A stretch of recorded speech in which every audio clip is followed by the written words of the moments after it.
इस बात को कोई ठुकरा नहीं सकता कि बॉलीवुड में टैलेंट से ज़्यादा सरनेम चलता है। और आपको लगता है सिर्फ आउटसाइडर को स्ट्रगल करना पड़ता है? नहीं, कभी कभी तो नेपो किड के बीच में भी एक हायरार्की होती है, और उसका सबसे बड़ा एग्जाम्पल है श्रद्धा कपूर। एक सक्सेसफुल एक्ट्रेस होने के बावजूद उन्होंने बार बार रिप्लेसमेंट को झेला है एंड उनको साइडलाइन किया गया है।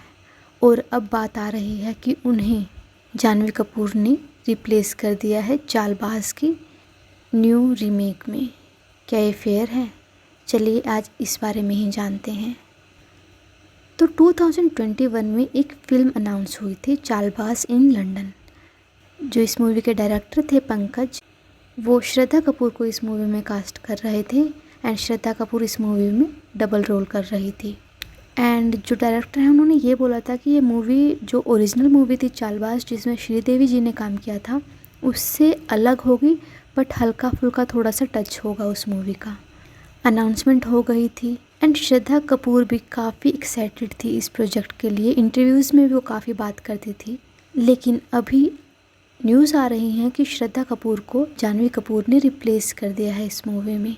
मतलब एक एक्ट्रेस जो ऑलरेडी सक्सेसफुल है, आशिकी 2, एक विलन, स्त्री जैसे ब्लॉकबस्टर दे चुकी है, उसे रिप्लेस कर कर एक ऐसी एक्ट्रेस को प्रेफरेंस मिलती है जो अभी तक अपने आप को प्रूफ नहीं कर पाई है एक्टिंग में। तो फैंस का यहाँ पे ये कहना गलत नहीं होगा कि ये अनफेयर ट्रीटमेंट नहीं है। हालांकि कुछ लोगों का मानना है कि जो जानवी कपूर है, श्रीदेवी की बेटी होने की वजह से वो उनको ज़्यादा करीब से जानते हैं एंड इस मूवी में वो काफ़ी अच्छे से रोल प्ले कर पाएंगी। बट जो हाल ही में उनकी मूवी आई है जानवी कपूर की परम सुंदरी, उसमें वो साउथ इंडियन का रोल प्ले कर रही हैं एंड बचपन से ही वो साउथ इंडियन है, वहाँ का कल्चर वो जानते हैं। डिस्पाइट दैट वो उस मूवी में उस कैरेक्टर को इतने अच्छे से प्ले नहीं कर पाई हैं। मूवी आने से पहले हम सब कहाँ उसे चेन्नई एक्सप्रेस से कंपेयर कर रहे थे एंड दीपिका पादुकोण से कंपेयर कर रहे थे, क्योंकि चेन्नई एक्सप्रेस भी साउथ इंडियन मूवी थी एंड जो परम सुंदरी है वो भी साउथ इंडियन मूवी ही है।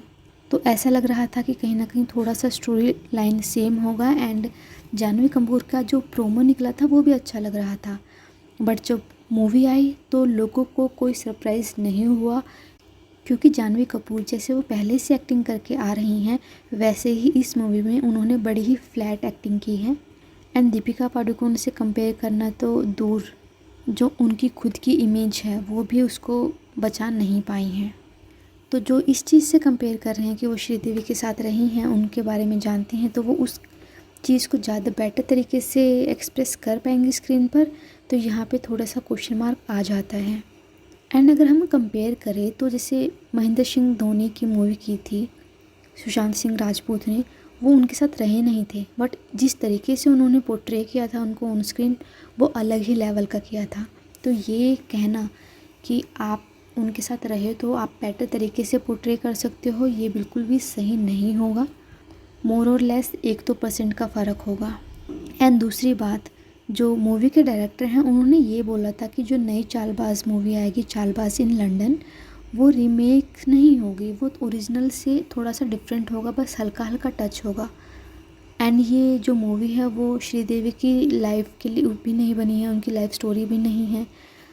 तो ये कहना कि श्रीदेवी जी को वो अच्छे से एक्सप्रेस कर पाएंगी या उनकी एक्टिंग को वो हूबहू कहीं ना कहीं पर्दे पे उतार पाएंगी, तो ये और ज़्यादा क्वेश्चन मार्क क्रिएट कर देता है क्रिटिक्स के मन में। और अगर हम बात करें श्रद्धा कपूर की, तो हम सबको पता है कि Shraddha Kapoor despite being nepo kid वो कितना ज़्यादा नेपोटिज़म का एक हायरार्की का शिकार हुई हैं।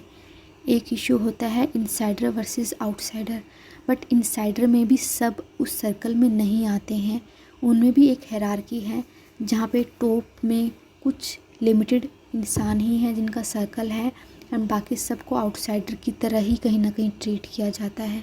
एंड उनमें से एक एग्ज़ाम्पल है श्रद्धा कपूर का। एंड जो इनसाइडर का सर्कल है, फॉर एग्ज़ाम्पल अभी हाल ही में आर्यन खान की मूवी आ रही है जिसने उन्होंने डायरेक्ट किया है, इसमें बॉलीवुड का लगभग हर एक एक्टर है जो टॉप एक्ट्रेस है, टॉप एक्टर है। क्यों? क्योंकि वो शाहरुख खान का लड़का है।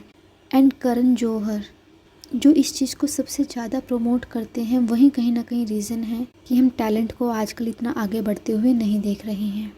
एंड पहले ये न्यूज़ आती थी, जैसे अनन्या पांडे ने नुसरत को रिप्लेस कर दिया ड्रीम गर्ल 2 में। एंड आलिया भट्ट को ऐसे ही मूवी ऑफर हो जाती हैं बिना स्क्रिप्ट पढ़े, बिना कुछ उनसे मतलब स्क्रिप्ट ऑफर किए। फॉर एग्ज़ाम्पल अभी उनकी हाल ही में एक मूवी आई थी जिगरा, तो जो डायरेक्टर थे मूवी के वो किसी और को कास्ट करना चाहते थे, बट करण जौहर को वो मूवी अच्छी लगी एंड उन्होंने डायरेक्टली आलिया भट्ट को वो भेज दी। तो डायरेक्टर ने पूछा तो मेरे तो माइंड में कोई और था, बट उन्होंने बोला कि नहीं, यहाँ पे ऐसे ही चलता है। तो यहाँ पे ऐसे ही चलता है। एक तो पहली बात, अभी क्रिएटिविटी बहुत कम रह गई है बॉलीवुड में, वो ओल्ड ही रीमेक को दोबारा बना रहे हैं या फिर किसी और मूवी का रीमेक बना रहे हैं जो दूसरी कंट्री में पहले रिलीज़ हो चुकी है। और अगर कुछ नया ओरिजिनल आता भी है, स्टोरी लाइन पावरफुल होती भी है, तो उसको ऐसे एक्टर को दे दिया जाता है जो उस कैरेक्टर को अच्छे से पोर्ट्रे नहीं कर पाता है स्क्रीन पर। एज रिज़ल्ट जो टैलेंटेड एक्टर होते हैं उनको थोड़ी सी वैसी स्टोरी मिलती है जो इतनी पावरफुल नहीं होते हैं। डिस्पाइट दैट वो एक अच्छी एक्टिंग से उस मूवी को सर्वाइव करवा लेते हैं। ऑन द अदर हैंड जो स्ट्रॉन्ग मूवी होती है, जिसकी स्टोरी लाइन काफ़ी स्ट्रॉन्ग होती है, उसको ऐसे एक्टर्स को दे देते हैं जो एक्टिंग बिल्कुल भी नहीं कर पाती है। एज रिज़ल्ट वो मूवी भी फ्लैट हो जाती है और कहीं ना कहीं फ्लॉप ही हो जाती है। एंड आयरनी ये है कि श्रद्धा कपूर भी एक नेपो किड है, शक्ति कपूर की बेटी है, लेकिन उसके पास कोई बड़े बैनर की बैकिंग नहीं है जैसे धर्मा या ये YRF। मतलब नेपोटिज़म के अंदर भी एक हायरार्की है और श्रद्धा कपूर उस लैडर के सबसे नीचे खड़ी हो जाती हैं। बट फ़र्क ये है कि श्रद्धा कपूर को लैडर के नीचे तो जगह मिलती है, बट जो आउटसाइडर होते हैं उनको तो वहाँ पे भी जगह नहीं मिलती है, वो तो लाइन में भी नहीं होते हैं। तो दोस्तों सवाल एक ही है कि बॉलीवुड कब अपने ऑडियंस को इग्नोर करना बंद करेगा। टैलेंट और ऑडियंस की चॉइस से ज़्यादा अगर फैमिली का नाम डिसाइड करेगा कि कौन सी मूवी किसको मिलेगी, तो फिर नए लोग और इवन इस्टेब्लिश लोग जैसे श्रद्धा कपूर हमेशा साइड पे ही रहेंगे। आपको क्या लगता है, श्रद्धा कपूर के साथ जो हो रहा है वो अनफेयर है या नहीं? कमेंट सेक्शन में बताइए and like, share and subscribe to the channel. Thank you.